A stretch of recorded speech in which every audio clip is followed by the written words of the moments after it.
হ্যাঁ লিখুন, এমএলএ ভুজঙ্গনাথের কোষাগুন্ডা শের খান আজ প্রকাশ্য জনপথে এই ফুলবাড়ি ঝিল্লির শিরোধারণ করেছেন। আর এই অপকর্মের একমাত্র সাক্ষী আমি, রিপোর্টার বিপ্লব মুখার্জি। কিন্তু প্রমাণ প্রমাণ আমার দুটো চোখ।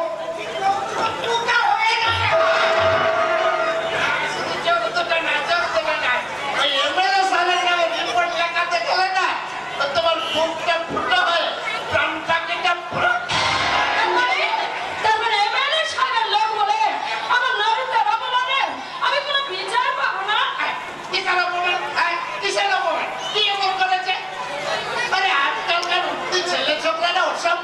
সুন্দরী মেয়ে ছেলে দেখলে ওসব একটু করে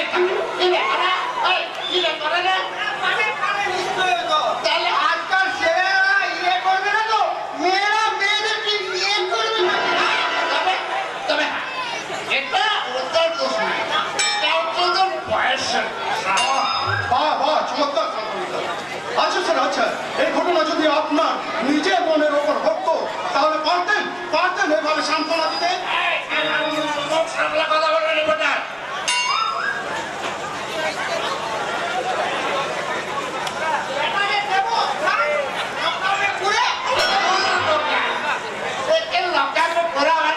সরকারের খারাপ আর আমাদের দায়িত্ব দুটাই পড়ানো, তাই না? আমি জানতে চাই আপনি শের খানের এগেনস্টে এফআইআরটা নেবেন কিনা? না, নেবেন না? না। এমএলএ স্যারের লোকের এগেনস্টে কোনো এফআইআর নেওয়া হবে না। আরে এমএলএ স্যারের লোক কোনো অন্যায় করলে তার বিরুদ্ধে এফআইআর নেওয়া হবে না, এমন আইন কিন্তু কোনো সংবিধানে লেখা নেই। তুমি সাব ইন্সপেক্টর কাঞ্চন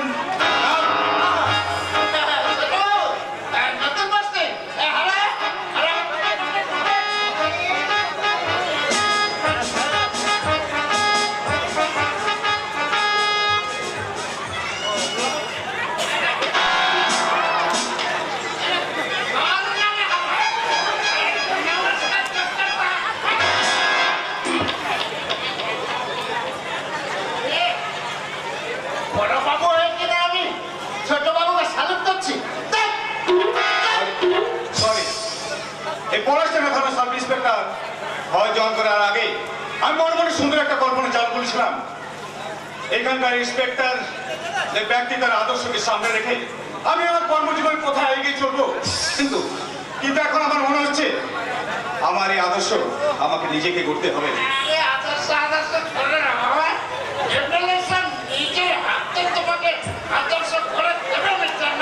কোন আদর্শের কথা বলছেন আপনি? যে আদর্শ নির্মম মানুষের মুখে মুখে গ্রাস করে নেয়, আর যে আদর্শ শান্তিপ্রিয় মানুষের মনে মশাদের বীজ বপন করে, সে আদর্শকে আমি ঘৃণা করি। তবে স্যার, আমার রিকোয়েস্ট, এই কেস তদন্তের ভার আপনি আমার হাতে তুলে দেন। আমি বিচার পাবো তো ছোট বাবু? আমার বুকের মাথা জামার মাথায় এক রাস কান্নার সান্ত্বনা আমি পাবো তো ছোট বাবু? এই সভ্য সমাজের বুকে দাপিয়ে বেড়ানো ওইসব নরপশুগুলো এবার শাস্তি পাবে তো ছোট বাবু? আমি আপনার চেষ্টা করবো ম্যাডাম। চেষ্টা নয়, আপনাকে পারতে হবে, নাহলে এই সভ্য সমাজের বুকে আমার হয়তো অসংখ্য কান্তনের মতো ঘটনা ঘটবে। আমার হয়তো দিল্লি দামিনীর মতো অসংখ্য মা বোনকে লালসা চুইতে ছিন্ন ভিন্ন হয়ে যেতে হবে। না, আমি বেঁচে থাকতে এখানকার কোনো মা বোনকে সম্মান ভুলিত হতে আমি দেবো না। ছোট বাবু, আপনি ভাববেন না ম্যাডাম, দূর থেকে দাঁড়িয়ে আমি আপনাদের সমস্ত কথাই শুনেছি, তাই আমি আপনাদের কথা দিয়ে যাচ্ছি, আমি আমার আইনের সাহায্যে ওই অপরাধীকে কাঠগড়ায় তুলবই। বড় বড় কথা বলছে, তুমি কি জানো এটা এমএলএ স্যারের নিচে হাতে খারাপ খরচ লাগে?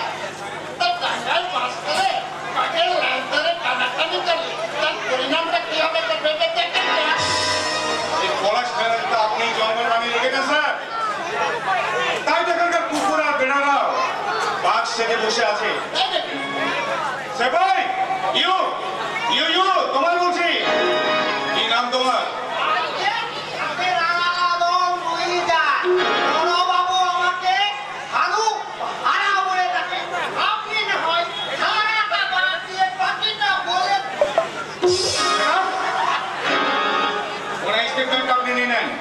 আচ্ছা ছোটবাবু,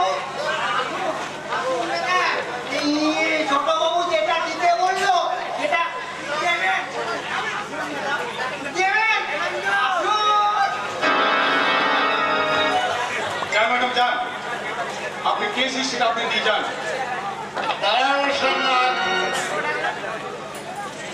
দাঁড়াবার তো সময় নেই স্যার। এই কর্তব্যের মনে ক্ষেত্রে আজ আমি একটা সাবি করেছি। বহু সংগ্রামের পথ পেছনে ফেলে যেদিন আমি এই অন্যায় অবিচার সমস্ত বাধাগুলো ভেঙে ঘুরিয়ে এই দুর্নীতিগ্রস্ত সমাজটাকে একটা সত্যিকারের সমাজ রূপে সভ্য সমাজ রূপে গড়ে তুলতে পারবো, সেদিন আমি বিশ্রাম নেবো স্যার। সেদিন আমি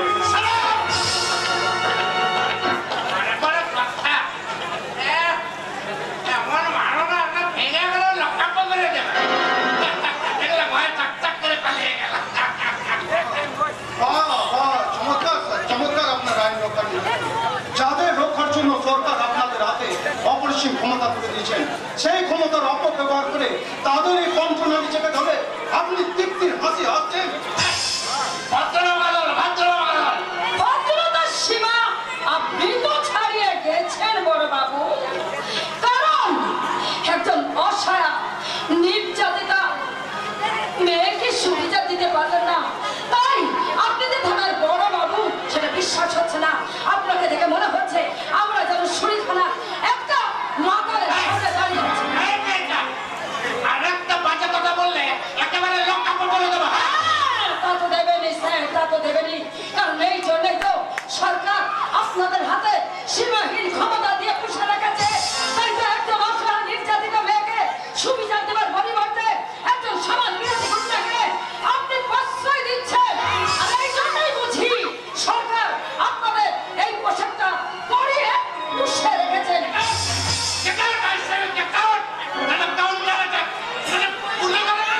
যাচ্ছি স্যার, যাচ্ছি। যে বেবিচারের রিপোর্ট আজ আপনি জমা দেবেন না, সেই রিপোর্ট নিয়ে আমরা চললাম সংবাদপত্রের অফিসে। হ্যাঁ, সেই রিপোর্টে লেখা দেশের খানের কর্পোরতার কাহিনী, এমনি ভুজঙ্গনাকে স্বেচ্ছাচারিতার ইতিহাস। আর আপনার মতো এত জঘন্য পুলিশ অফিসারে, দুর্নীতি পুলিশ অফিসারে আইন বিক্রি